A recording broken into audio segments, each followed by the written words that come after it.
Nobody knows how the COVID situation will evolve during the next months all over the world. But just in case things really go wrong, today is the best moment to catch the freedom for aviation events and admire the power of flying. And to prove it, the most recognizable American air display team, the Thunderbirds, made some stunning promo video from their fresh display during the Duluth Air Show. A Thunderbirds air demonstration is a mix of formation flying and solo routines.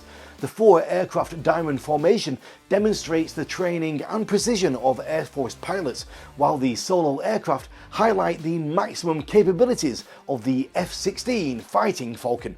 If you want to see the team live, they are scheduled with a display on the 20th and 21st of August during the Oregon Air Show in the USA. Now that's a loud and fast beginning to the show. Actually, this is the last episode of the 12th season of Air Sports News, and it means that we have provided you already with 120 episodes week after week without any breaks. I really think that's quite impressive. So if you want us to continue this mission, please support us if you can. For example, via the Patreon link in the description. We have a few patrons already, mostly close friends and family, and to be honest, we really need many more of you to get on board with this project. Thanks for your understanding, we really appreciate it. Now it's time for some great aviation news. I'm Regan Tetlow, let's go.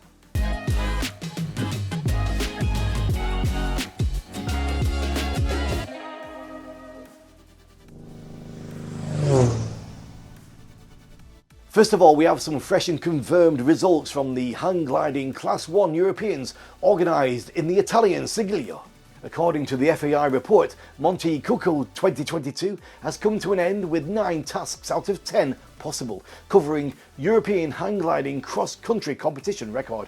The total distance of this task was 1,325 kilometres, wow. Whilst the tasks were won almost all the time by different pilots, in the nations ranking there was no surprise. In the European classification, Italy became the leader already in the first round, and since the second task, it was also leading in overall, leaving only the first one to Australia. In the overall classification, bronze medal goes to German Primoz Grinka, silver to Italian Christian Cech, and gold to Alessandro Plonner, also from Italy. In the Nations Cup, Italy confirmed their domination before Germany in second and the Czech Republic in third. As always, congratulations guys. The 37th FAI World Gliding Championships is now taking place in Szeged, Hungary, and the event will run there until the 6th of August. Let's check out some fresh news about the event.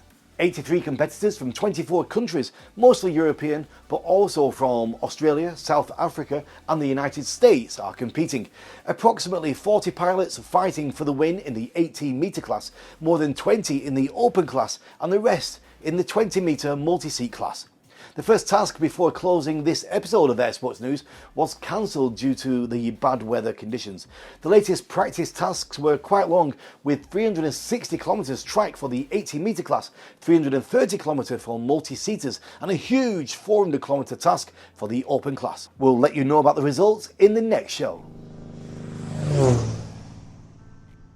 Luckily, we don't need to wait for the final results of the World Cup Khrushchev 2022 in Macedonia. An amazing event with 7 flyable tasks, and it was a true celebration for all the paragliding fans. With initial climbs maxing out at 2,600 metres, the last day started with a super gaggle all compressed tightly up against each other before the start opened and the mass of wings descended onto the turn point 1 as one huge mass.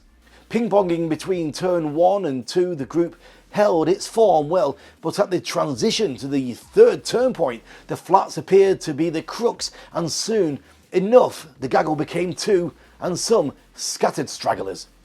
There were some great climbs in the flats up to 4.5 metres per second, and whilst not all were as giving, there was an abundance of lift. 97 pilots crossed the finish line, and the fastest was Daniel Tykras before Tibor Volet and Simon Metakel. The pilot placings in the overall classification were third, Constance Metal, second, Keiko Hiraki, and first, Tomoko Yoshikawa. Another epic Gordon Bennett gas balloon race is getting closer and closer, and the start of the event is scheduled for the 2nd of September this year. We've already got 19 teams confirmed for the start. I spoke with Team Swiss 1, Kurt Frieden and Pascal Wittpratz-Tigger, the winners of the last edition of the Gordon Bennett. So let's find out about the emotions and the preparations leading up to the race. And this year, with everything that's been happening with Ukraine and Russia, it adds a complication to the flight paths.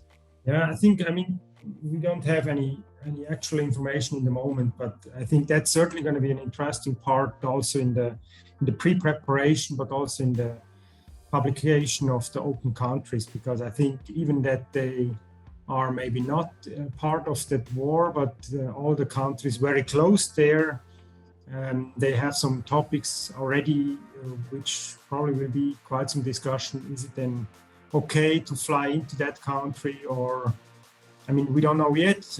I guess there are quite some discussions going on the airspace topics, but it's certainly another topic which we would not need really, but it's there and we have to take it as it is. Let's talk a little bit about this year's race, your home ground, St. Gallen. Can you tell me a bit about it, what you know?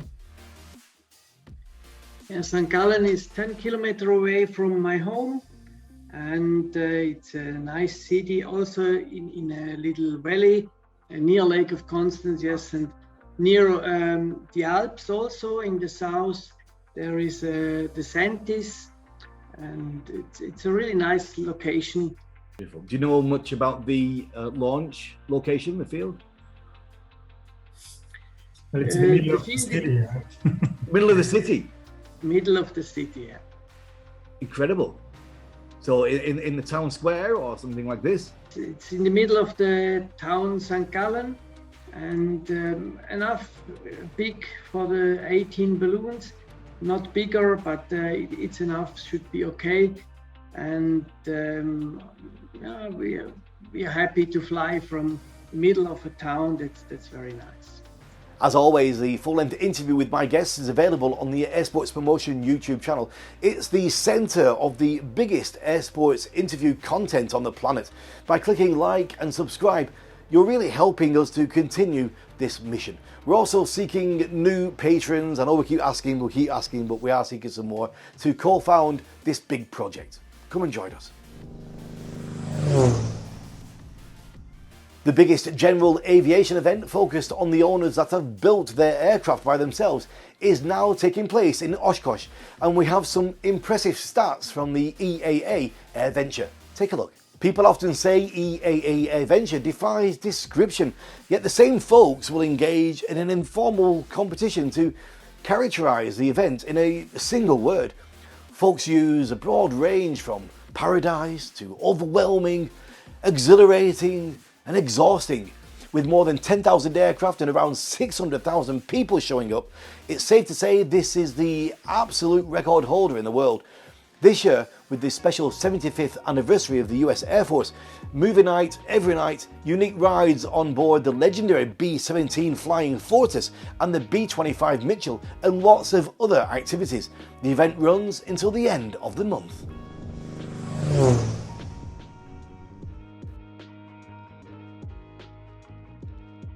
Aircraft for Commercial Passenger Service announced it has formally applied for its revolutionary aircraft design to be certified for use in the United Kingdom. Whilst Joby is pursuing the type certification for its aircraft in the USA, this new application will allow certification to be concurrently validated by the United Kingdom's Civil Aviation Authority, accelerating the company's path to market in the UK.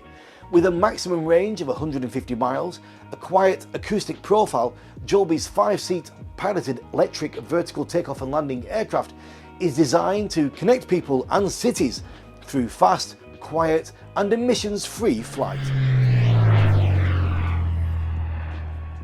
My second special guest this week is just outside where I am now, competing at the Sunpath Open at Drop Zone, Denmark.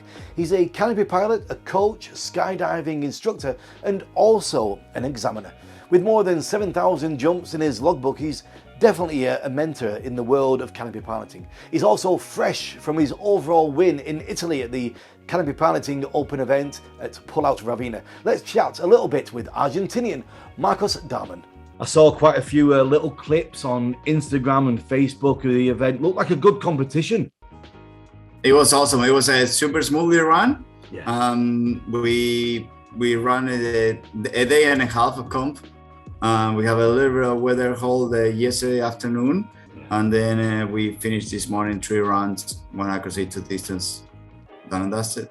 You got all 9 rounds, right? 9 rounds, no rejumps, no crashes, no cutaways. Beautiful. I saw one of your distance runs, 160 point something. Man, that was a good run, eh? Yes, it was the days before the training was all downwind, really strong. We were doing 180, 190 meters. So was really happy that on the competition I secure it and I score, and it's like, okay, good, we got it. RPT. I watched a few of the speed rounds from Italy this morning. Wow, I mean, that 2 seconds is like this, right? Yeah, even with a buoy touch, I did a 2.28 seconds. Yes. And at the moment, we are hitting those gates at 100 miles an hour. So Mario's record, was it 1.984, is it, or something like that? Yeah, something like that. It was smashed by Kurt, but he got vertical in gate 4, so was a bummer. But I think we should watch, and Kurt got a new canopy and he's charging really hard. So I didn't get that canopy yet. It's in the way, it's in the mail. So let's see if we can get it before pink. For all you skydiving and canopy piloting fans, the full-length interview awaits you right now on the YouTube channel. Don't forget to like and subscribe, but also to smash out that notification bell to always be updated with the latest videos and interviews. And of course, the Patreon link is still available, just in case you want to be a co-founder of the program and have your name up in lights. Come and join us. FPV drone pilots are always seeking to show some amazing places on Earth from above. The Cape Range National Park is definitely one of them, but the kings of the sky living there are not always too happy to see these weird flying machines and literally attack them from the air.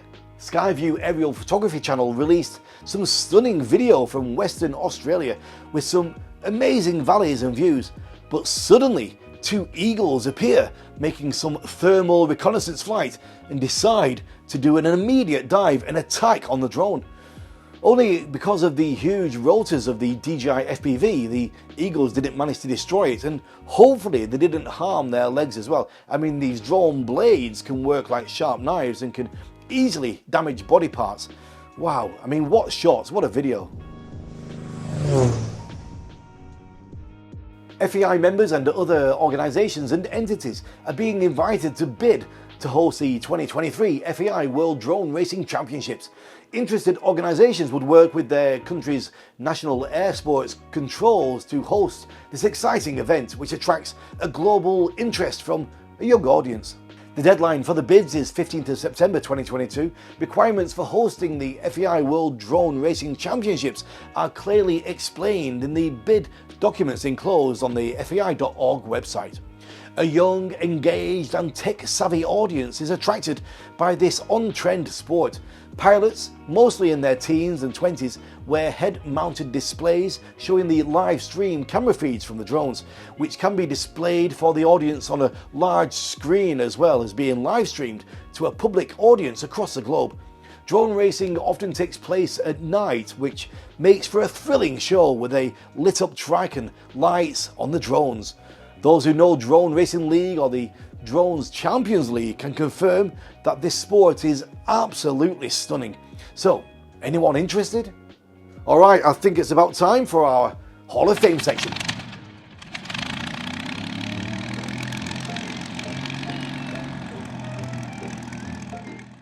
On the 22nd of July 1983, Richard Harold Smith landed his Bell Ranger 3 helicopter at Hurst, Texas. He had completed his first solo around-the-world flight by helicopter. 352 days earlier, Dick Smith had departed from Hurst on an eastbound circumnavigation. On the 23rd of July 1999, Space Shuttle Columbia lifted off on its 26th mission to place the Chandra X-ray Observatory in orbit. In command was Colonel Eileen Mary Collins on her third shuttle flight. This was the first time that a space shuttle mission had been commanded by a woman. On the 24th of July 1936, on her 39th birthday, Amelia Earhart accepted delivery of her new Lockheed Electra 10E Special. $80,000 to buy the Electra was provided by the Purdue Research Foundation from donations made by several individuals. This aircraft became the most recognizable symbol of Amelia's achievements. On the 25th of July 1909, Louis Blériot took off from the hamlet of Le Barac near Sangare, France, in his own Type 11 single-engine monoplane and flew across the English Channel to Dover. He landed at Northfall Meadow near Dover Castle, Kent, in England. That's it for this week's show. I'm here in Denmark for the next few days. I'm going to be broadcasting on Instagram Live with the Sunpath Canopy Piloting Open 2022 on the Instagram page of Sunpath Products. So make sure you tune in and check it out. I'm going to be bringing you all the action as often as I possibly can. So that is it for the 12th season of Air Sports News, and it's ending right here. Are we going to continue this outstanding mission to provide you with the best air sports and aviation news every week, week on week on week? Well, yes, we are, but the way we're going to do it also depends on you and your support. We really do need some more patrons, guys. Please, if you can, have a look at the Patreon link and try and join us. It really would help us a lot. I'm leaving you with some epic downfall of the wingsuit pilot Scott Patterson, who jumped out of the helicopter above the Eiger in Switzerland. And this is the result. So as always, stay safe and keep your eyes on the skies.